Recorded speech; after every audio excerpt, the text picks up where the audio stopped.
তোমরা যারা কিন্তু যুবসাথী প্রকল্পের ফর্ম জমা দিয়েছেন, সেটা হতে পারে আপনি অনলাইনে জমা দিয়েছেন অথবা আপনি অফলাইনে ক্যাম্পে গিয়ে ফর্মটা জমা করেছেন। সেক্ষেত্রে এখন বর্তমানে বহু মানুষের মধ্যে একটা কনফিউশন তৈরি হয়েছে যে বর্তমানে যে ভোট ঘোষণা হয়ে গেছে, তো সেক্ষেত্রে কি যুবসাথী প্রকল্পের টাকা আর দেবে না? কারণ এখন বর্তমানে আপনি যুবসাথী প্রকল্পের স্ট্যাটাস বর্তমানে অনলাইনে চেক করা যাচ্ছে না। এবং যুবসাথীর যে হেল্পলাইন নাম্বার দেওয়া রয়েছে, আপনারা জানেন যে যুবসাথীর যে অফিসিয়াল ওয়েবসাইটে একটি হেল্পলাইন নাম্বার দেওয়া রয়েছে, সেখানে যদি আপনি কল করেন তাহলে কিন্তু সবসময় কিন্তু সুইচ অফ কিন্তু বলছে। তো সেক্ষেত্রে মানুষ ভাবছে যে বর্তমানে যুবসাথী প্রকল্পের টাকা মনে হয় আর কিন্তু প্রোভাইড করা হবে না। কারণ কোনো মতে জানা যাচ্ছে না যে আমি টাকা পাবো কি পাবো না, অথবা আমার বর্তমান স্ট্যাটাসটা কী রয়েছে। কোনো জায়গায় কিন্তু কোনো পদ্ধতির মাধ্যমে চেক করা যাচ্ছে না। এবার অনেক মানুষ কিন্তু বিডিও অফিসে যাচ্ছে, কিন্তু সেখানেও কিন্তু তারা কেউ এই বিষয় কিন্তু তাদেরকে বলছে না। এবার বিডিও অফিসে যারা ডাটা এন্ট্রির কাজ করে, যারা যুবসাথী প্রকল্পের ডাটা এন্ট্রি করেছে, এবার তাদের সঙ্গে যাদের খাপ রয়েছে তাদেরকে জিজ্ঞাসা করলে তারাই শুধু তাদের নিজের স্ট্যাটাস করে দেখতে পাচ্ছে। কিন্তু সবার তো যোগাযোগ নেই, যে বিডিও অফিসের ডাটা এন্ট্রি অফিসারের সঙ্গে সবার তো যোগাযোগ নেই।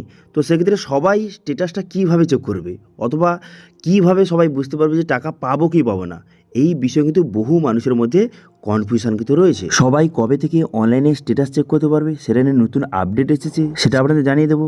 এবং এই যুবসাথী প্রকল্পের টাকা দেওয়া নিয়ে বিডিও অফিসের তরফ থেকে কী জানানো হয়েছে সেটা আপনাদের জানিয়ে দেবো এই ভিডিওর মাধ্যমে। এবং সঙ্গে যুবসাথী প্রকল্পের টাকা পেতে এই কয়েকটি কাজ কিন্তু আপনাকে করতে হবে, তাহলে কিন্তু খুব সহজে বা টাকা আসার ক্ষেত্রে কোনো রকম সমস্যা কিন্তু হবে না।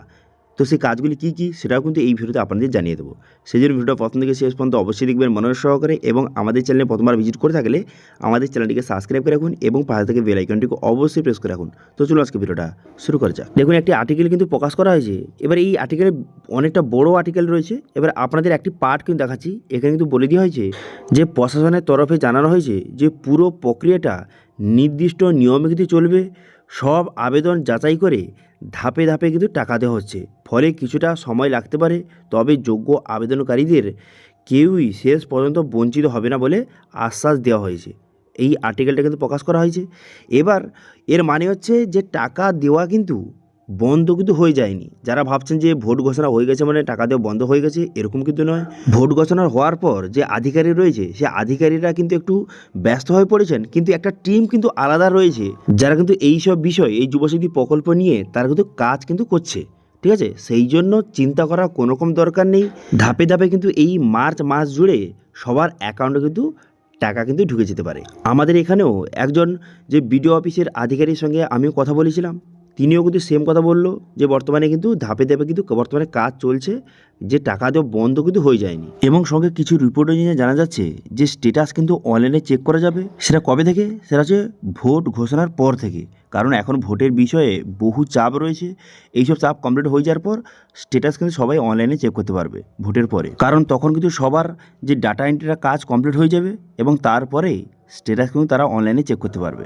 এবার দেখা যাক কি হয়। তবে কয়েকটি বিষয় কিন্তু আপনাকে অবশ্যই খেয়াল রাখতে হবে, নাহলে কিন্তু আপনার টাকা নাও কিন্তু আপনি পেতে পারেন। তো সেক্ষেত্রে আপনার কোন কাজগুলি করতে হবে? দেখুন, সবার প্রথম আপনি অবশ্যই আপনার ডকুমেন্টসগুলি কিন্তু চেক করে নেবেন, যে সমস্ত ডকুমেন্টসে আপনার নাম এবং ডেট অফ বার্থ সেম রয়েছে কিনা। বিশেষ করে আপনার মাধ্যমিকের যে সার্টিফিকেট বা মার্কশিট রয়েছে, তার সঙ্গে আপনার আধার কার্ড এবং আপনার যে ব্যাঙ্ক অ্যাকাউন্টের নামটা সেম রয়েছে কিনা একবার চেক করে নিন। ঠিক আছে, কারণ মাধ্যমিকের সার্টিফিকেটটা খুবই গুরুত্বপূর্ণ। যদি সেখানে আপনার নামের স্পেলিং ভুল থেকে থাকে, সেক্ষেত্রে কিন্তু আপনার ফর্মটা রিজেক্ট কিন্তু হয়ে যেতে পারে। সেক্ষেত্রে আপনি টাকা কিন্তু নাও পেতে পারেন। এবং সঙ্গে আপনার ব্যাংকের সঙ্গে আধার এনপিসিআই লিঙ্ক রয়েছে কিনা অবশ্যই একবার চেক করে নেবেন। ঠিক আছে, আগের একটি ভিডিওতে আপনাদের বলেছিলাম যে বর্তমানে সমস্ত প্রকল্পের টাকা কিন্তু আর অ্যাকাউন্টে পাঠানো হয় না। আধার এনপিসিআই ডিবিটির সঙ্গে যেই ব্যাংক লিঙ্ক রয়েছে সেই ব্যাংকে কিন্তু টাকা পাঠানো হয়। সেক্ষেত্রে অবশ্যই চেক করে নেবেন যে আপনার আধার এনপিসিআই ডিবিটির সঙ্গে ব্যাঙ্ক অ্যাকাউন্টের লিঙ্ক রয়েছে কিনা, অথবা কোন ব্যাঙ্ক লিঙ্ক রয়েছে সেটা কিন্তু অবশ্যই চেক করে নেবেন। যদি লিঙ্ক না থাকে, যত তাড়াতাড়ি সম্ভব লিঙ্কটা কিন্তু করে নেবেন। কীভাবে লিঙ্ক করবেন সেটা নিয়ে অলরেডি ভিডিও কিন্তু চ্যানেলে রয়েছে, সেটা দেখে কিন্তু আপনি লিঙ্কটা করে নেবেন। ঠিক আছে, এটা কিন্তু খুবই গুরুত্বপূর্ণ কাজ। এর পরের যে গুরুত্বপূর্ণ কাজটা সেটা হচ্ছে ব্যাংকের কেওয়াইসি। কারণ এখন বর্তমানে বহু মানুষের ব্যাংকের কিন্তু কেওয়াইসি সমস্যা রয়েছে। অনেক মানুষ কিন্তু বহুদিন ধরে কেওয়াইসি করেনি, সেক্ষেত্রে তাদের ব্যাঙ্কটা ফ্রিজও কিন্তু হয়ে যেতে পারে, অথবা আপনার অনেকের ব্যাঙ্ক কিন্তু বন্ধও হয়ে যেতে পারে। সেই জন্য আপনার ব্যাংকের কেওয়াইসিটা কমপ্লিট রয়েছে কি না অবশ্যই কিন্তু একবার চেক করে নেবেন। আপনি যত তাড়াতাড়ি সম্ভব আপনার ব্যাংকে কিন্তু ভিজিট করুন এবং সেখানে কেওয়াইসির সমস্যা রয়েছে কি না সেটা কিন্তু অবশ্যই সলভ কিন্তু করে নেবেন। ঠিক আছে, এটা কিন্তু খুবই গুরুত্বপূর্ণ। আশা করি বুঝতে পেরেছেন যে এখন যে ভোট ঘোষণা হয়ে গেছে মানে টাকা বন্ধ হয়ে গেছে এরকম নয়, ধাপে ধাপে টাকা পাঠানো হচ্ছে। এবং আপনাকে যেই কাজগুলির কথা বললাম সেই বিষয়গুলি কিন্তু অবশ্যই খেয়াল করবেন এবং সেই কাজগুলি কিন্তু অবশ্যই কমপ্লিট করে রাখবেন। ঠিক আছে, তাহলে কিন্তু টাকা ঢুকতে কিন্তু সুবিধা হবে। ওকে, প্রথম কাজটা হচ্ছে আপনার সমস্ত ডকুমেন্টস চেক করুন যে সমস্ত ডকুমেন্টসে আপনার নাম এবং ডেট অফ বার্থ সমস্ত ডিটেলস ঠিক রয়েছে কিনা। তারপরের কাজ হচ্ছে আপনার আধার এনপিসিআই ডিবিটির সঙ্গে আপনার ব্যাংকটা লিঙ্ক রয়েছে কিনা। তারপরের কাজ হচ্ছে আপনার ব্যাংকের কেওয়াইসি কমপ্লিট রয়েছে কিনা, এই তিনটি কাজ। ওকে, তো এটি ছিল ছোট্ট একটি আপডেট। ভিডিও ভালো হয়ে থাকলে ভিডিওকে লাইক করে দেবেন এবং ভিডিও কিন্তু বন্ধুর সঙ্গে শেয়ার করে দেবেন। এবং আমাদের চ্যানেলে প্রথমবার ভিজিট করে থাকলে আমাদের চ্যানেলটিকে সাবস্ক্রাইব করে রাখুন এবং পাশে থেকে বেল আইকনটিকে অবশ্যই প্রেস করে রাখুন। আজকে ভিডিওটা এই পর্যন্ত, দেখা আছে নেক্সট ভিডিওতে। Thank you.